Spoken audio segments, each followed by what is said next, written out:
Toolbox Production with Babayan. A toy play presentation of RJ Palma present.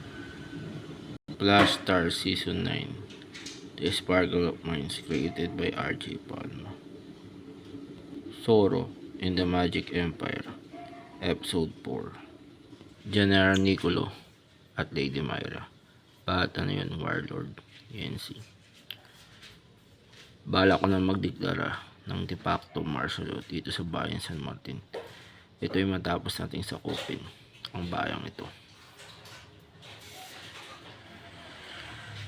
Dahil dito, mawawala ng justice system ang buong bayan. Mukhang maganda nga yan ah. Kailan mo balak po simulan ang pagdideklara ng martial law? Sa lalong madaling panahon din. Naaresto ko nang wala sa oras at nakakulong dahil sa isyu ng korupsyon. Ako mismo bilang isang senador. At dinapuan naman ng matinding sakit ang aming punong barangay. Lady Myra, ba't na yun, General Nicolo? Kung ano kaya pagtangklan natin kaya ang buhay ni Mayor Felix Santiago. Mukhang maganda nga yung naiisip mo. Ang gagawin natin, i-ambusin natin siya sa daan. Maganda nga yan. Okay, utusan ko natin mga tauhan na ambusin siya sa daan mamaya. Tsak, sigurado mamamatay ka agad si Mayor Felix Santiago. Pag ginawa natin yan. Sige, abangan na lang natin sa balita. Buti na lamang nakaiwas agad ako at nakaligtas sa tsak na pag-ambush kay na sa akin sa daan. Kundi, isa na akong malamig na bangkay ngayon. At wala nang magiging alkalde ang susunod na bayang ito. Nakaligtas pala si Mayor Felix Santiago kayina sa ginawa natin pagka-ambush.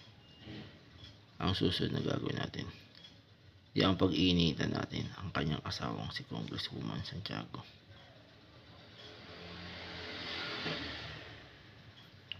Utusan mo ulit ng mga bata na barilin ito sa may likuran habang namimili ito ng gulay sa may palengke. Okay, sige. Susunod. Gandang gabi po, ma'am. Kayo po ba si Congresswoman? Ako nga.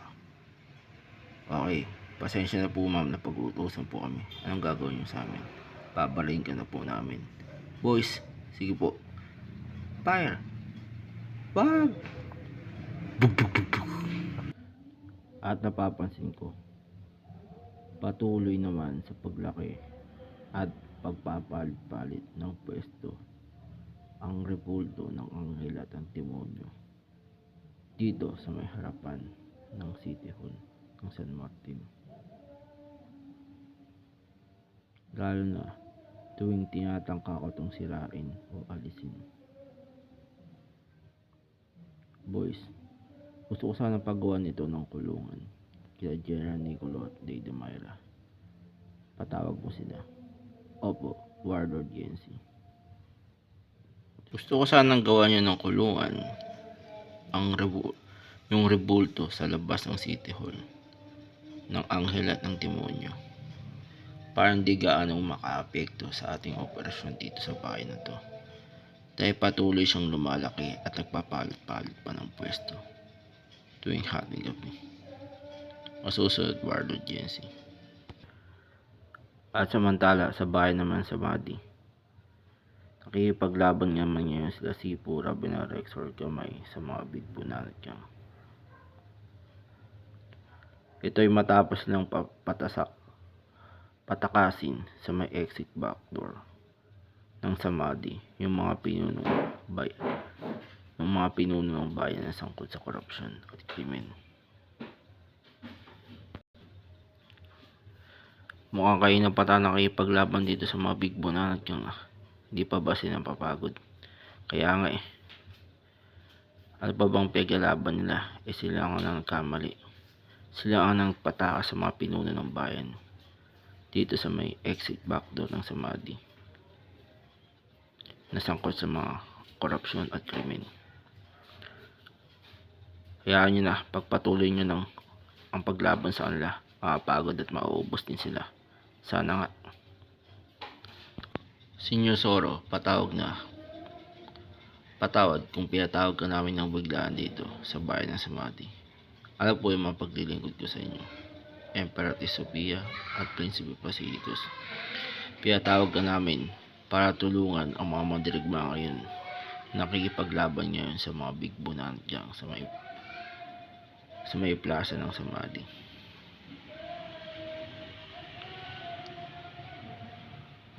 Gusto sana namin na pakiusapan na tulungan sila dahil mukhang nahihirapan na sa laban dahil kayo na pa nag-uumpisa ang kanilang paglalaban.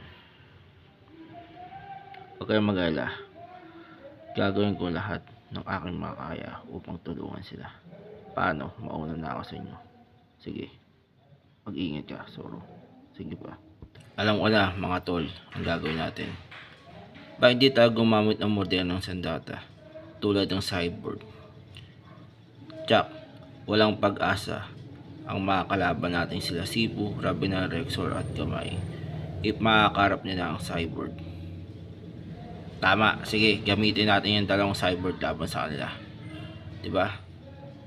Okay, sige, pagganahin na yung dalawang cyborg na yan nang may isa lang na dito sa laban. Zoro? Oo, ako nga. Kaya ako dumating dito para iligtas kayo. Papasabugin ko ang mga cyborg na to gamit ang mga dinamitang dala ko para mapigilan sila sa pag-atake. Anong gagawin natin matapos panandalian masira ang mga cyborg na dala natin? Ano pa? Umagkas na tayo at tumigil na tayo sa pag-atake. Tayo na. Tatakas na tayo at bilisan nyo. Baka pati na tayo maabutan. Sige ba? Zoro, maraming salamat sa pag-aaligtas mo sa amin. Walang anuman yon. Sipu, Rexor, Ravenan at Gamay. Tungkulin ko ang ligtas kayo. At pinatawag ko ako kayo na dito ni Reyna, Sophia at Prinsipe Basilicus para tulungan daw kayo. Maraming salamat talaga, Zoro. And to be continued.